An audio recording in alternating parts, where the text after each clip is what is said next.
கிறிஸ்துவுக்குள் அன்பான கர்த்தருடைய பிள்ளைகளே, இன்றைய வேத வசனமும் ஜெபமும் மத்தேயு எழுதின சுவிசேஷம் 6ஆம் அதிகாரம் 11ஆம் வசனம். எங்களுக்கு வேண்டிய ஆகாரத்தை இன்று எங்களுக்கு தாரும். என் அன்புக்குரியவர்களே, ஆண்டவராய் இயேசு கிறிஸ்து பிதாவை நோக்கி எப்படி ஜெபிக்க வேண்டும், எதற்காக ஜெபிக்க வேண்டும் என்பதை அழகாய் கற்றுக் கொடுக்கிறதை நாம் பார்க்கிறோம். ஆனால் அந்த வசனத்தில் பார்த்தீங்கன்னா, எங்களுக்கு வேண்டிய ஆகாரத்தை இன்று எங்களுக்கு தாரும் என்று சொல்லி இயேசு கிறிஸ்து ஜெபிக்க வைக்கிறார். ஆனால் நம்ம ஜெபம் என்று சொன்னாலே பல காரியத்தை சொல்லி ஜெபிக்கிறோம். பலவிதமான ஜெப விண்ணப்பங்கள் இருக்கிறது, மன்றாடி இருக்கிறது. அதனால பல காரியங்கள் நம்ம ஜெபித்து கொண்டு இருக்கிறோம். ஆனால் இந்த உணவுக்காக நம்ம ஜெபிக்கிறோமா, இல்லைன்னா உணவை எடுத்து வச்சு அந்த உணவு தந்ததற்காக நமக்கு நன்றி சுவாமின்னு சொல்லி ஜெபிக்கிறோமா? அதை ஆண்டவர் கற்றுக் கொடுக்கிறார். மிருகெல்லாம் பாருங்க, பறவைலாம் பாருங்க, எங்களுக்கு வேண்டிய ஆகாரத்தை இன்று எங்களுக்கு தாரும் என்று வேதத்தில் சொல்லப்பட்டிருக்கிறது.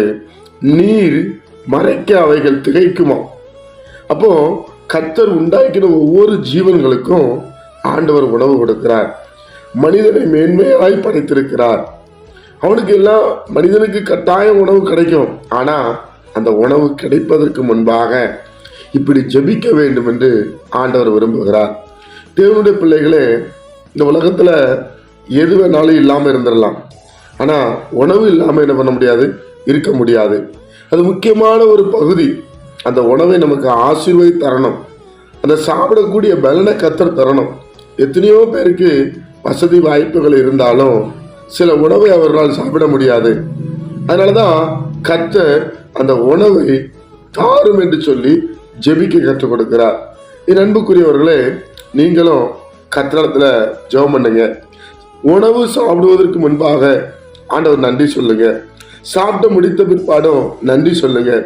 இல்லாத ஜனங்களை நாங்கள் நினைக்கிற ஆண்டவரேன்னு சொல்லி ஆண்டவர்கிட்ட சொல்லுங்க.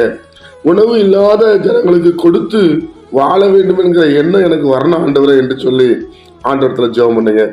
இப்படி ஜெபிக்கும் போது பரலோகத்தில் இருக்கிற பிதாவின் சித்தத்தை நாம் செய்கிறவர்களாய் காணப்படுகிறோம். ஜெபிப்போமா?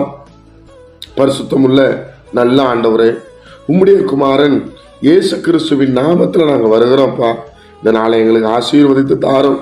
கேட்கிற ஒவ்வொரு பிள்ளைகளையும் ஆசீர்வதியும். அவங்க இந்த சமாதானமாய் நடத்துங்க. உங்க அடிச்சு வரல நாங்கள் பின்வர தேவன் கிருபை செய்யும்படி ஜெபிக்கிறோம்.